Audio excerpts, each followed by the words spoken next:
a gente tem que partir de um pressuposto que eu acho fundamental, e é entender que não existe Santa Catarina.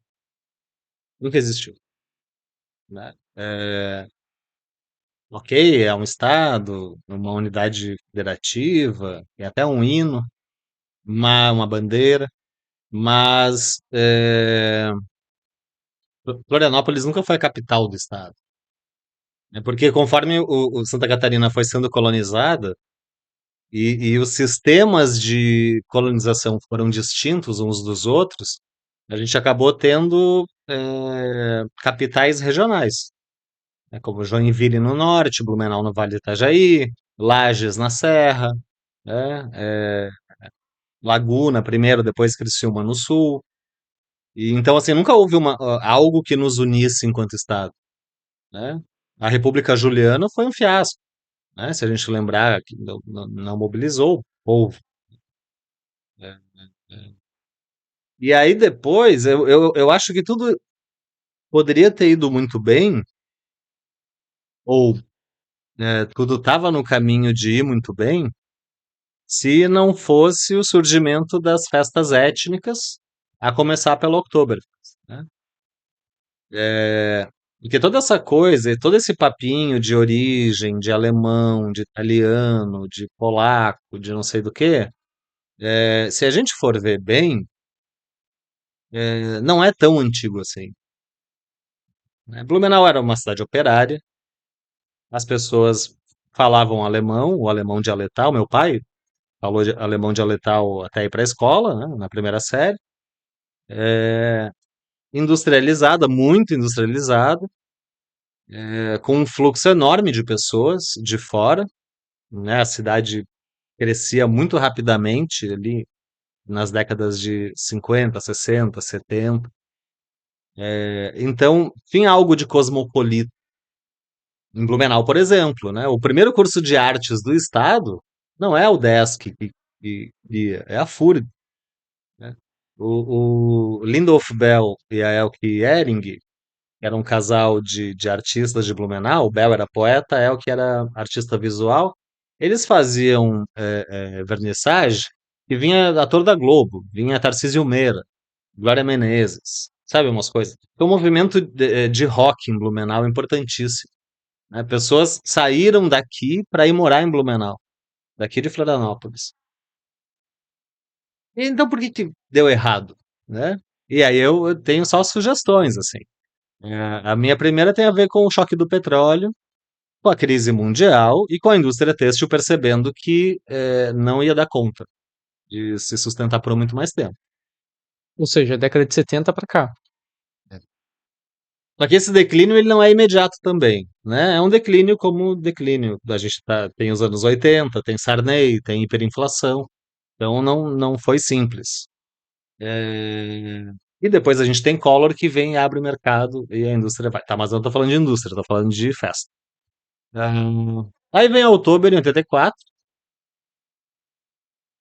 Bom, isso começa antes, né? Em 79, 78, 79, vem uma lei municipal que diz que casas em enxaimel que forem construídas, ou casas estilo alpino, seja lá o diabo que isso queira dizer, estarão isentos de IPTU. Então, se passa no centro de Blumenau hoje, vê aquele monte de prédio, naquele falso enxaimel medonho, é, são dessa época, início dos anos 80, né? Não isentos de IPTU por conta dessa lei. E a galera achando, desse começo do século XIX, que bonito, Exato. 200 anos, né? E aí só que eles já estavam pensando a festa desde o final dos anos 70. Mas não, por alguma ou por mil razões, a festa não aconteceu. E aí vem a enchente de 83, vem a enchente de 84, e esses são os mitos fundadores da festa. Blumenau, a cidade que se reergue depois da tragédia. Acontece a primeira outubro, acontece a segunda e tal, e aí a gente tem uma arquitetura emulando o germânico, e por germânico entenda-se o que quiser, porque tanto faz, né? A gente tem pessoas fantasiadas de imigrante. Lá eles chamam de traje típico. Eu chamo de fantasia, por favor. É.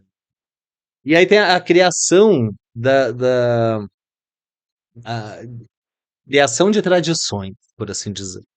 Eu peguei isso em 2000, 2001, quando teve o primeiro Stammtisch, que é basicamente fechar a Rua 15, lá em Blumenau, alugar espaços para grupos e as pessoas beberem até vomitar, como normal. Do churrasco e vomitar churrasco no pé dos outros. Ah, e aí o Santa, que era o jornal de Blumenau, que acho que nem existe mais, ele fez uma matéria explicando o que era Stammtisch, o que queria dizer palavra, o que queria dizer a tradição, por que fazer em Blumenau e tal. E aí hoje, 20 e poucos anos depois, se lê aquilo como tradição, porque todo ano ainda acontece, né? Mas é uma tradição criada. E bom, aí o lugar onde eram os pavilhões da Oktober, eles viram porque daí tem um upgrade em algum momento. E aí de pavilhão, que era uma coisa que ficava fechada o ano inteiro, ninguém sabia exatamente para que servia, os caras criam o que chama Vila Germânica, tá lá até hoje. Então é um lugar para tu ir lá com a família, comer batata recheada, tomar chopp, não sei o quê. E aí tem bandeira da Alemanha em todo lado, né? E aí na Copa do Mundo sempre vai uma galera lá torcer da Alemanha para aparecer na TV, porque a TV gosta disso, né? Daí aparece no jornal. Então, qual é a minha humilde opinião a respeito disso? E nos últimos 40, tudo ia bem, até 40 anos atrás.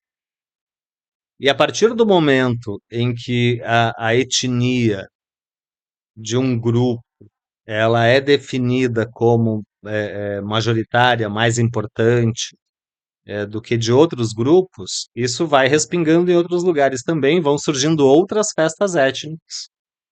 Blumenau tem, por exemplo, a Festa Itália, que não é nada importante, mas ela existe, mas não interessa a festa já. Interessa que, bom, se eles são alemães, nós somos italianos. Se eles são alemães e italianos, nós somos polacos. E aí começa uma nova divisão étnica, que é bizarra, porque ninguém é nem polaco, nem italiano, nem alemão, é todo mundo brasileiro nessa merda, né? Mas, discursivamente, isso se torna muito importante, muito grande também, né? E aí a gente entra nessa de, bom, aí tem um momento aí de emissão de passaporte, né?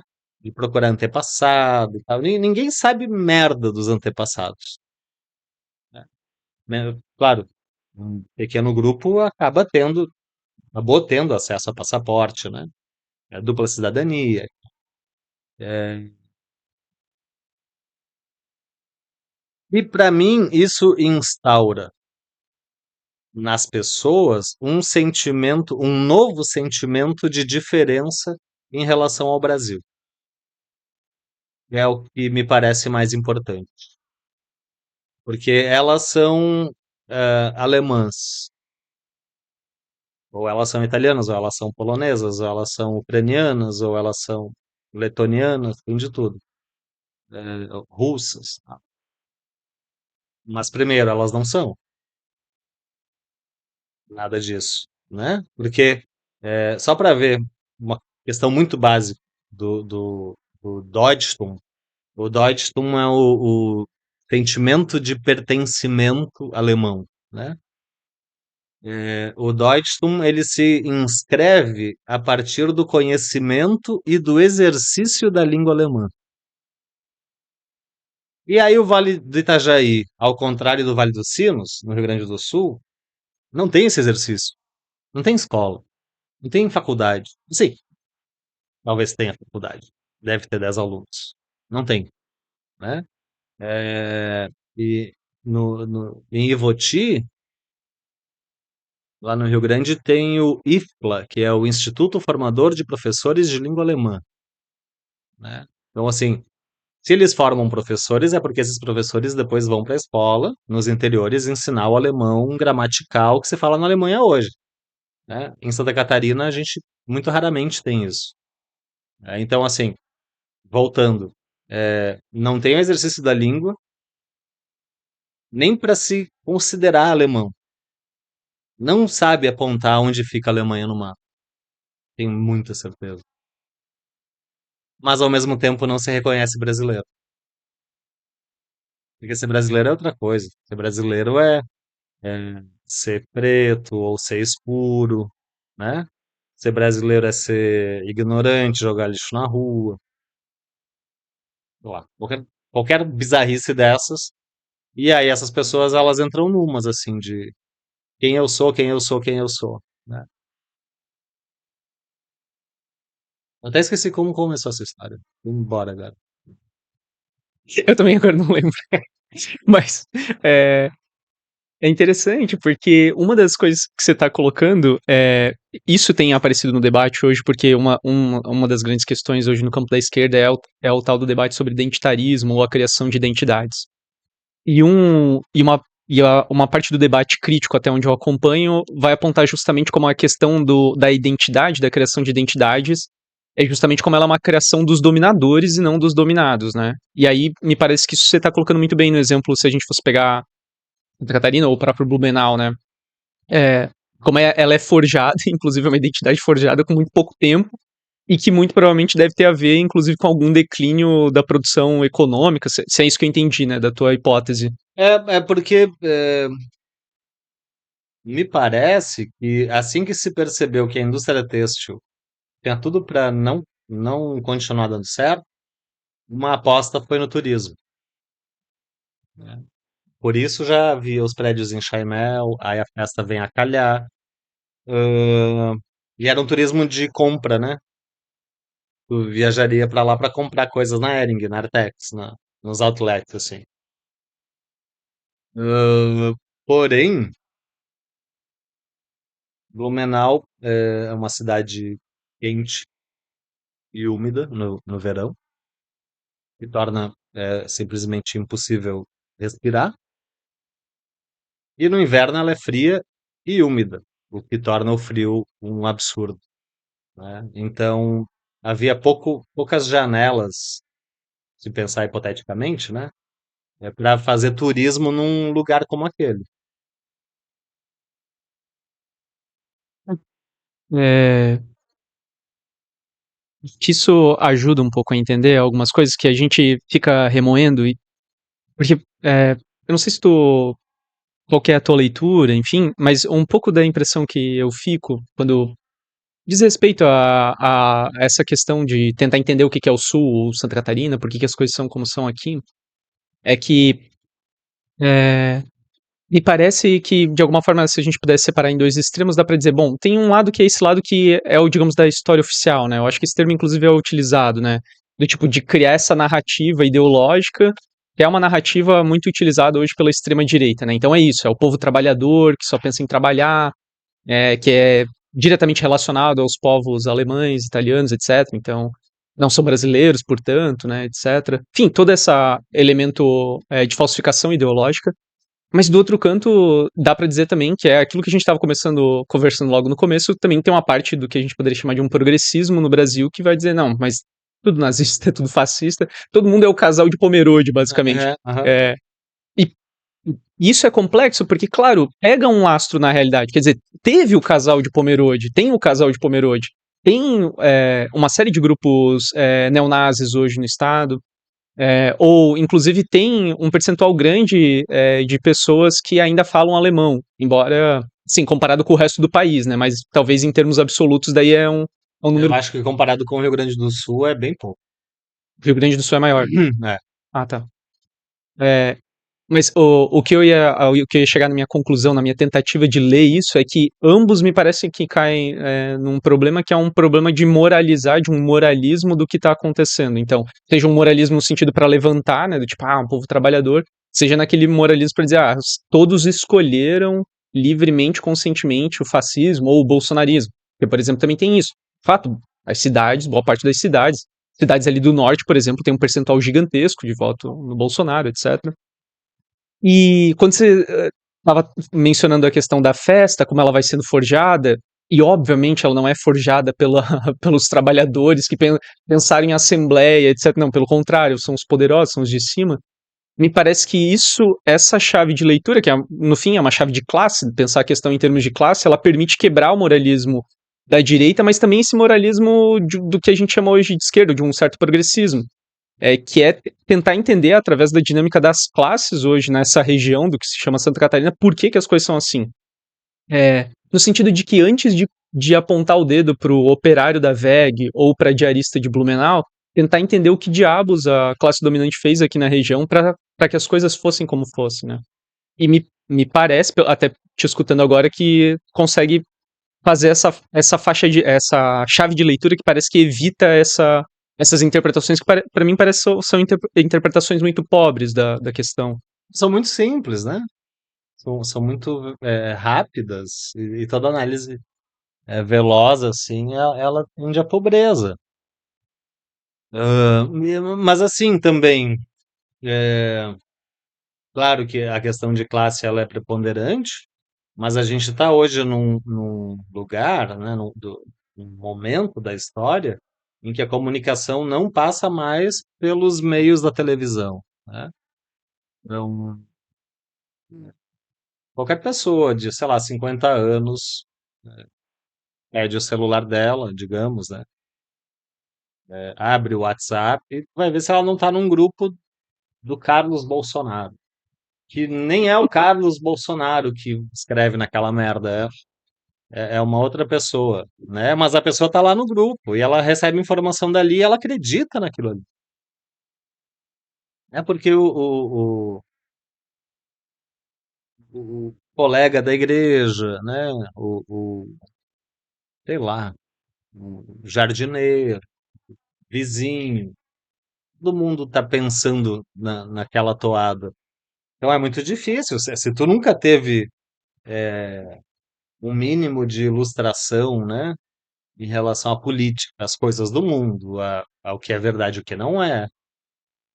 É muito sedutor tu te sentir abraçado por um grupo de pessoas que provavelmente não existe esse grupo, são todos robôs, mas a sedução existe, né? E aí para essas pessoas é muito sedutor fazer parte de algo. Elas que nunca fizeram parte de nada. Sim, sim. Enfim, entra todos os problemas que parecem ter a ver com a dificuldade de quebrar essa lógica dos grupos de identidade, né? Tipo, isso é um problemão, na verdade, né?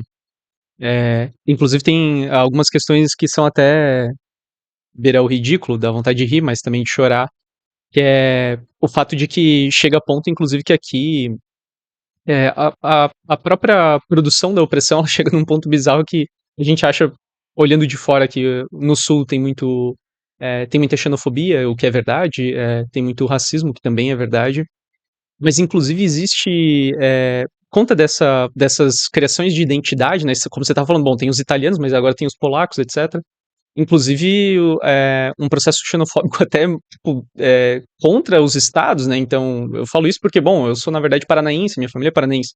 E sofreu horrores, né, com a xenofobia, porque eram paranaenses indo para uma cidade que hoje provavelmente quase todo mundo é de origem paranaense, em última instância, na verdade. Pois Então, é. quase que se extinguiu a xenofobia por essa razão quase natural, digamos assim, né? Ou enfim, poderia até ir mais longe, inclusive de cidade para cidade, às vezes já muda o tratamento, né? Então, não sei, é uma problemática que tem a ver com essa criação de pequenos grupos de identidade, né? Grupos de identidade, né? Então, e que permite impede, na verdade, a criação de um lastro de solidariedade, né, Uhum, entre uhum. as classes, né. A gente vê isso nos elementos maiores no campo da imigração, como, por exemplo, os debates com os europeus e a população árabe, agora com a questão do ICE nos Estados Unidos e os migrantes latino-americanos, mas quando a gente vai também nesses elementos do micro, também aparece bastante, né, como isso acaba sendo uma salvaguarda, digamos assim, para a classe dominante, de alguma forma, né? Você estava citando, bom, talvez ali teve, no declínio da indústria, teve talvez ali uma tentativa de fazer um fomento do turismo, né? E, portanto, você está apontando para um interesse mais propriamente econômico, mas me parece também que daria para pensar no campo cultural, né? Pensar como ordenar essas massas, não sei. Porque Não, e de fato ordena, porque o futuro, a partir da criação da festa, a partir desse desenvolvimento do turismo, de compra e tal, vai encaretando a cidade cada vez mais, né? Então, existe o curso de artes na FURB ainda? Existe, ele é pífio, né? Existe uma universidade com cursos de humanas? Existe, e os cursos são pífios, né?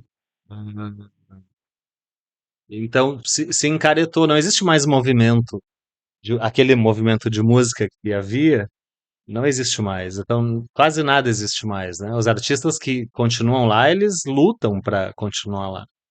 Casa deles.